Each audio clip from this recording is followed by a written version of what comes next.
Quilters. I'm Pam Heller, and this, of course, is the amazing Kaye England. I like that. Kaye, she's fabulous. So Kaye is a quilter and a pattern designer and an author, and she has just recently written this booklet. Is that what you're calling it? Yeah, because it's not massively large, Right. but it's got a lot of content. It does, and it's Odette's journey, and we talked earlier about the story, and we talked about how when Kaye was designing this, she actually used our cube system, right? Because you can take all the different elements, but we have a new way to cut the Odette block. I'm going to show it to you. Folks, it's brilliant. It is. It's brilliant. So this is the Odette die, and Kaye designed all the elements. What size block does it finish to, Miss Kaye? This is going to finish to an 11-inch block. Right.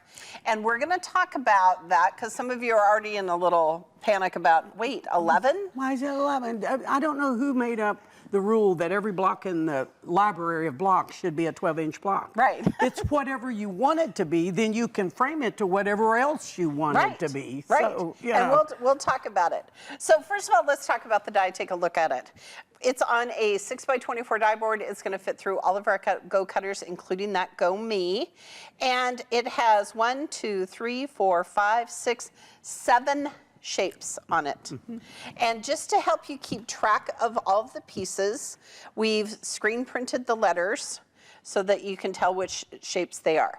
So before we lay out our fabric and talk about it, Kaye, this is our half rectangle triangle, and we need a left and a right. Yes. Right? Yep. So always when we lay fabric on this, we want it to go back and forth, okay? And I've made this mistake, and I think many probably users of this have as well, is that you have, if I take this F and I turned him around and laid him on top of that, they are both left side if the fabric is right side up. Yes. How do I get a reverse?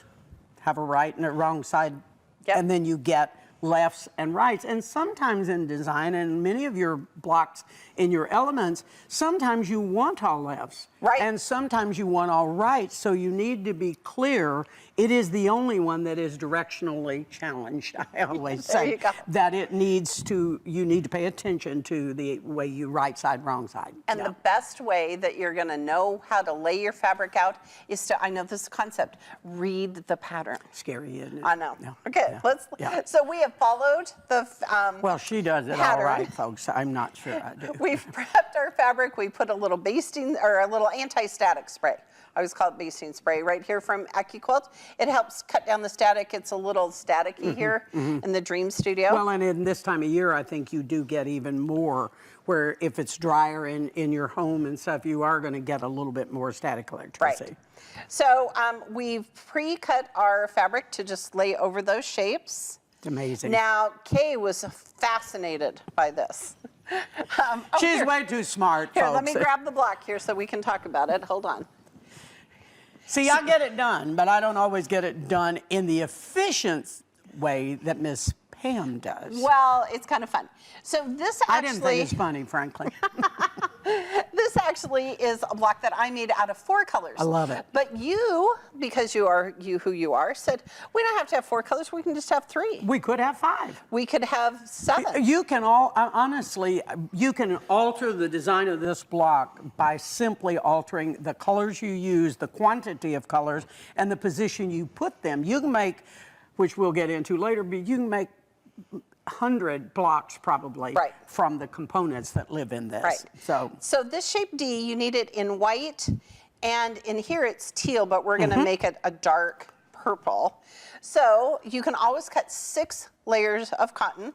So I'm just gonna put 2 layers here and 2 layers here. This is what she did that I went, hey, what's that? Yeah, she's like, how do you do that? So I'm gonna cover them both. And then we talked about F, and how it needs to go back and forth. So I've just fan And because you're a batik, aren't you? Yeah. So because you've used a batik, there is no right and wrong side on a batik. So if you want to not be confused, always use batik or a woven, which has the same thing on the back. Most of our printed fabrics have a wrong side and a right side. But what's really neat is the batiks don't care. No. So you don't even have to think about it if you work with batiks. They're pretty low key, those batiks. Okay, I love this. So we can always do 6 layers. So we need 4 of these center triangles. Green in your case, Right. there, yeah. And what kind of triangles are those, Kaye? Those are actually bias triangles surrounded by half rectangles. Now, there's a lot of people that think these, they think it's like a 60-degree triangle. Right. They believe it, and it isn't. It's somewhere, I believe, mathematically, I think I read that I believe it's a 57. It's a weird degree. Somebody's going to come on and tell us what it is. But it's really so beautifully done because it forms, once you sister it up to the half rectangle, you get a perfect square. Yep. So. All right, so we're gonna lay on our cutting mat. Nothing happens without a mat. Today we're gonna cut on our Go Big, but like we said, you can cut on any cutter. What cutter do you like to use? Oh. That's funny. The one that I don't have to do anything but put it there. There you go. I'm telling you, this is brilliant. Look, so if I wanted to make a 12-block quilt, Yes. do this 12 times and then get over to your sewing machine. Right, because we do all the cutting first, right? Amazing. Okay. Now, Kaye, do you have one of these? The die catcher. Yes. It's my favorite thing to go through, and then I order. I don't know about you folks, but I order mine, catch this when it comes through. I tell it to catch it because then I'm in charge. Then you're in charge. Yep, yep. Okay. So we're going to slide this mat off, don't lift. I know.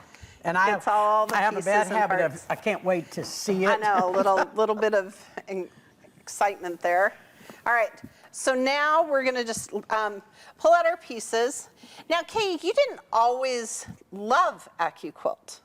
Well, I never unloved it, but what I've always felt is I'm a pretty good cutter, so I felt like it was that I didn't need it. Where I really fell in love when the cube system came along, what makes it so wonderful is how much more efficient I can be in my cutting. And when you want a lot of something, like, I mean, even for this, I still love cutting this where I can do the entire block. But when I want 40 half squares or 40 quarter squares, there's no question which way I'm going to go. I'm going straight to AccuQuilt. Right. But I can do it the other way, but I'm a lazy cutter, which I think many of us are. Yes. And we blame it on the sewing machine and the weather. And if your cutting isn't precise, you're going to have to work real hard to get your finished product off the sewing machine precise. Right. So what I have found, and at first I thought it was sort of, I saw those little notches up there. Where's all my points? Then I spend half my time cutting points off. Right. And this is, you have to work hard at not getting this, folks. Right. Look at this. Now, if I were doing this without AccuQuilt, I would have had to folded that in the center to a found center, and then folded this in the center to a found center. And I do that occasionally. But what I love about this is the positioning to sew my left and right on. Right. It's just like that. And I typically like to do 2 blocks at a time. I do too, yep. So that I can just chain piece for days. Yep. Okay. Never cut the thread. That's the No, secret. Never, never. Okay, so we've specialized dog ears, we've cut them off. So now all these pieces are gonna lay together perfectly. And for those of you who were worried about our 3-color block, look at how fun this is. So great for scraps, right, Kaye? This would be a cute block all by itself. But you know what I do, which is funny, when I first designed this, there's more than one way to put it together. What Pam showed you, you can put this on first. I tend to finish that little guy. I do too. Because it makes sense. And people go, well, do I have to? Well, of course not.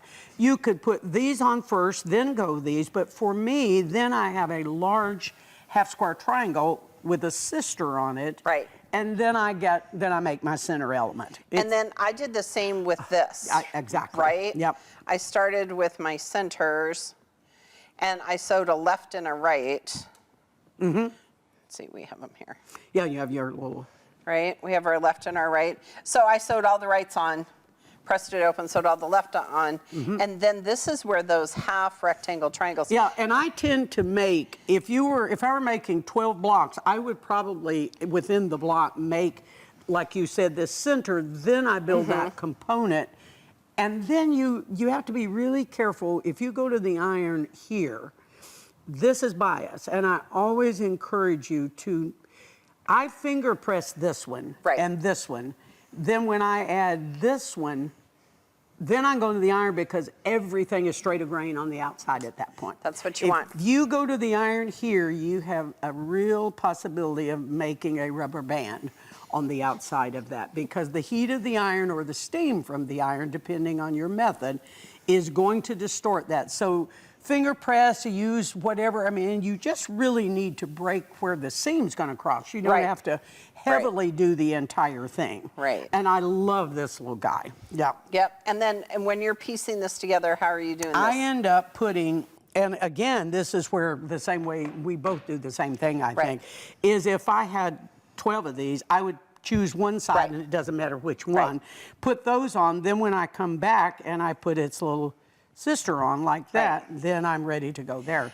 So I build this and then this. And the reason we did it is so you don't have to have Y seams. No one should sew Y seams. Well, I mean, there's every now and then in patchwork, we have to do things we don't like to do. But I mean, this is so slick to do this. And then this alone is a cute little element. It's a cute little element. So before we get to sewing, because Kaye's going to sew this for us and show you how to do that, should we talk about some of the cute little blocks you made just out of the elements of this? Well, see, like right here, this little fellow right here is nothing but this. Okay, so look, we're just going to lay it here on there. And it's pinned to something that I want to show you because I think this is perfect. And if you're a scrap lover, which I am, I could sew all day long on just these. And these are things that we tell people I still use leaders or enders or whatever you call every now and then because I don't like to cut even though my machine is happy. I don't like to just because I don't like to trim off all those threads. But if you plan a block like this and you want to make 50 of those, have them cut and ready, and every time you need to go in and out of your sewing machine, just do it, throw it in a basket. Do it, throw it in a basket. Now you've built a quilt instead of a bunch of leaders and enders that go in the trash can. So, but I love this little guy. This is my new favorite block. And this is my new favorite of using scraps. This is my new favorite block. And it can be any size too. If they didn't want to, they could go back to their cubes and use any size. Now I want to turn this over and Kenyon's going to show us because this is brilliant, okay? And notice a couple of things. We're going to press those center seams open, okay? But the rest we're going to press to the dark side. And then Kaye just gets graph paper. I'm telling you, people go, did you know the computer does that? Yes. But as the people in this room know, it's hard for me to shut a phone off. So it's not like I know how to do all. I know how to do it, but I simply love the head to hand to paper.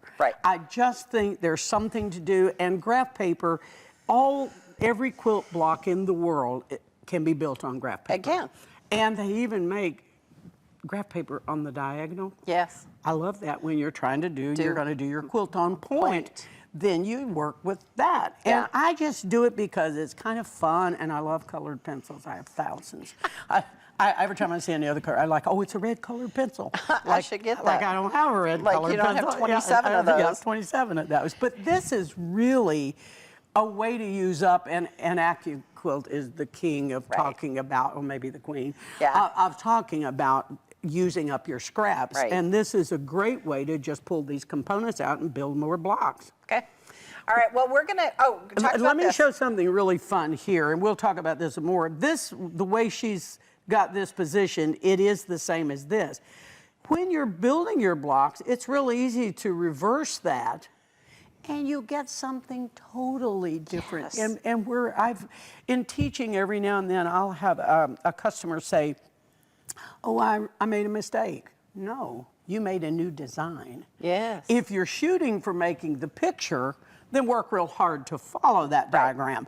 But in the event that you just want to be a free designer, just move around. And this is perfect for borders, inner borders, or... This makes a killer border.